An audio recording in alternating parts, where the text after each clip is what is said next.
સત્તાનપર road ઉપર ગઈ તારીખ 18/5ના રોજ એક લૂંટનો બનાવ બનેલો હતો, જેમાં આકામેના જે ફરિયાદી છે પોતે 8 લાખ રૂપિયા જેવી રકમ કલેક્શન કરીને લઈને આવતા ત્યારે પાછળથી એક સ્વિફ્ટ ગાડી જેમાં 3 ઈસમો ઉતરી અને સ્વિફ્ટમાંથી જે આકામેના ફરિયાદી છે એને એક્ટિવામાં ભટકાડી એની સાથે એને બળજબરીથી ની થેલો ઉચકી લઈ એમાંથી 8 લાખ જેવી રકમ લઈ અને ભાગી ગયેલા. જે કામે હાલ અત્યારે 3 આરોપી પકડેલા છે, જેમાંનો એક છે હેમરાજ ઉર્ફે હેમરાજ સોનરામ મેઘવાલ, જે રાજસ્થાનનો રહેવાસી છે.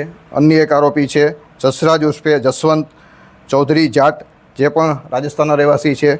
અને ત્રીજો આરોપી છે રિકેન ઉર્ફે ભૂદેવ સંજયભાઈ દવે, જે પણ લોકલ અહીંયા મોરબીનો રહેવાસી છે. આ ત્રણેય આરોપી પાસે અત્યારે રોકડ રકમ 1,55,000 રૂપિયા રિકવર કરેલ છે તથા 3 મોબાઈલ કિંમત ₹60,000નો મુદ્દામાલ રિકવર કરેલ છે. તથા આ કામે અન્ય જે આરોપી છે 2 આરોપી જેના નામ તપાસમાં ખુલ્યા છે એને પકડવાના બાકી છે. અન્ય મુદ્દામાલ પણ રિકવર કરવાનો બાકી છે, જેની તપાસ તાલુકા પીઆઈ ચલાવી રહ્યા છે. પણ છે એમનો એક ગાડી ચલાવતો તો પાછળ હતા, એક જણાએ રેકી કરેલી છે. એવી રીતના જુદા જુદા રોલ છે. હજી પણ અન્ય 2 આરોપી પકડવાના છે, જેના પણ નામ ખુલી ગયા છે. એને જુદી જુદી ટીમો બનાવી અને મોરબી તાલુકાની ટીમ, ડી સ્ટાફની ટીમ, LCB SOG ટીમ અને બનાવ બનેલો તરત જ એની પાછળ રહી અને હ્યુમન ઇન્ટેલિજન્સ, CCTV અને અલગ અલગ એંગલથી આ ગુનો ડિટેક્ટ કરેલ છે.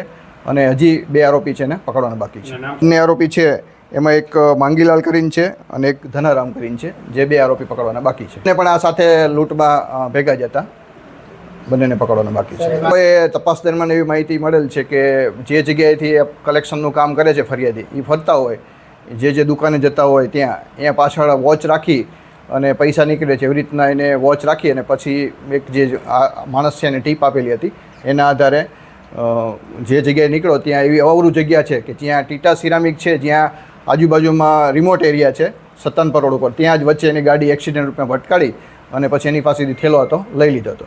નીકળતો તો કાયમી એને ખબર હતી કે આ જગ્યાએ છે એ આજુબાજુમાં તે પોતે ધંધાકીય અને આ પણ સિરામિકમાં કામ કરવાવાળા છે આરોપીઓ, એટલે વિસ્તાર અને લોકેશનથી માહિતગાર હતા.